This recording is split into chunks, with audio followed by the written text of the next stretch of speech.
Assalamu alaikum students. I hope that you will be fine and doing your work. Today we are going to start our next chapter and this is the Medina Charter. Now what is Medina Charter? It means Misake Medina. حضرت محمد صلی اللہ علیہ وآلہ وسلم نے مدینہ ہجرت کے بعد یہود سے ایک تحریری معاہدہ کیا جسے میثاق مدینہ کہتے ہیں۔ یہ دنیا کا پہلا بین الاقوامی معاہدہ تھا۔ اب ہم اس کی ریڈنگ اور ٹرانسلیشن کرتے ہیں۔ When حضرت محمد صلی اللہ علیہ وآلہ وسلم migrated to Medina, this city was inhabited by different sections of people. When کا مطلب ہوتا ہے جب حضرت محمد صلی اللہ علیہ وسلم نے migrated ہجرت کی to مدینہ، مدینہ کی طرف۔ This city was inhabited، اس شہر میں آباد تھے یا اس شہر میں رہتے تھے۔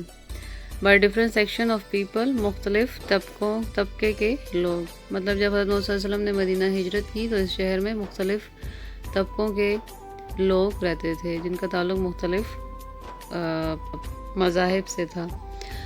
they were the faithful followers of حضرت محمد صلی اللہ علیہ وآلہ وسلم، وہ حضرت محمد صلی اللہ علیہ وآلہ وسلم کے وفادار پیروکار تھے۔ who had abandoned the ties of kith and kin and followed him، ان لوگوں نے اپنے دوستوں یا عزیزوں یا رشتہ داروں کو چھوڑ دیا تھا اور آپ صلی اللہ علیہ وآلہ وسلم کے ساتھ آ گئے تھے۔ فیتھفل یا پیروکار کا مطلب ہوتا ہے ماننے والے۔ they were known as مہاجرین اور ریفیوجیز۔ they were known، وہ جانے جاتے تھے یا وہ کہلاتے تھے مہاجرین یا پناہ گزین، یعنی جو ہجرت کر کے مکہ سے مدینہ آئے ہوں۔ the new converts of مدینہ، مدینہ کے کنورٹس کہتے ہیں وہ نو مسلم جنہوں نے ابھی اسلام قبول کیا تھا۔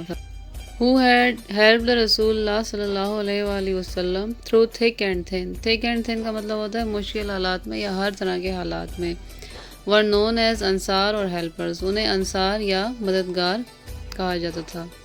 مدینہ کے نو مسلم جنہوں نے رسول اللہ صلی اللہ علیہ وسلم کی خاطر ان کی مدد کی تھی اور ہر حال میں حضور صلی اللہ علیہ وسلم کا ساتھ دیا تھا، ہر مشکل حال میں ان کو انصار یا مددگار کہتے تھے۔ the other communities living in Medina were the idol worshippers and the Jews یہودی، worshipper بت پرست۔ مدینہ میں رہنے والی دوسری برادریاں یعنی دوسرے مذاہب کے جو لوگ تھے ان میں بت پرست بھی تھے۔ آئیڈل کہتے ہیں بتوں کو، ورشپر عبادت کرنے والی، بت پرست تھے اور یہودی تھے۔ in order to create harmony، create کا مطلب ہوتا ہے پیدا کرنا، ہارمنی ہم آہنگی، اینڈ کوپریشن اور تعاون۔ رسول اللہ صلی اللہ علیہ وآلہ وسلم first abolish the tribal distinction کہتے ہیں قبائلی امتیاز کو۔ تو ان سب لوگوں میں آپس میں ہم آہنگی پیدا کرنے کے لیے ہمارے نبی صلی اللہ علیہ وسلم نے سب سے پہلے قبائلی امتیاز کو ختم کیا۔ مطلب یہ کہ کوئی بھی بڑا یا چھوٹا ذات کے اعتبار سے نہیں ہے، جو لوگ دائرہ اسلام قبول کرتے ہیں وہ مسلمان ہیں اور اللہ کی مخلوق ہیں۔ And group the inhabitants of Medina under the one general name Ansar اور ہیلپرز، اور انہوں نے ان سب مدینہ کے سب رہنے والوں کو ایک ہی نام دیا، ان کا گروپ بنا دیا، ایک نام سے گروپ بندی کر دی اور ان کو سب انصار یا مددگار کہتے تھے۔ مدینہ کے رہنے والوں کو کیا کہتے تھے؟ انصار یا مددگار۔ ہی صلی اللہ علیہ وسلم نیو، آپ صلی اللہ علیہ وسلم جانتے تھے that good will end support of all section of people were necessary for the creation of an Islamic state. آپ صلی اللہ علیہ وسلم جانتے تھے کہ اگر ایک اسلامی ریاست بنانی ہے، وجود میں لانی ہے یا تخلیق کرنی ہے تو اس کے لیے ضروری ہے کہ جتنے بھی فرقوں کے لوگ اس جگہ پر رہتے ہیں ان کی حمایت حاصل ہو۔ ہی صلی اللہ علیہ وآلہ وسلم نیو دیٹ ٹالرنس کہتے ہیں برداشت، وہ واز نیسیسری ضروری تھی when different communities live together۔ آپ صلی اللہ علیہ وسلم جانتے تھے کہ جب ایک جگہ پر مختلف کمیونٹیز رہتی ہیں، مختلف برادریاں رہتی ہیں تو سب سے بڑی چیز یہ ہے کہ وہ ایک دوسرے کو برداشت کرے۔ ٹالرنس ان میں بہت زیادہ ضروری چیز تھی۔ with these objectives in mind، ان مقاصد کو ذہن میں رکھتے ہوئے حضرت محمد صلی اللہ علیہ وآلہ وسلم drafted a charter which is generally known as the Medina Charter۔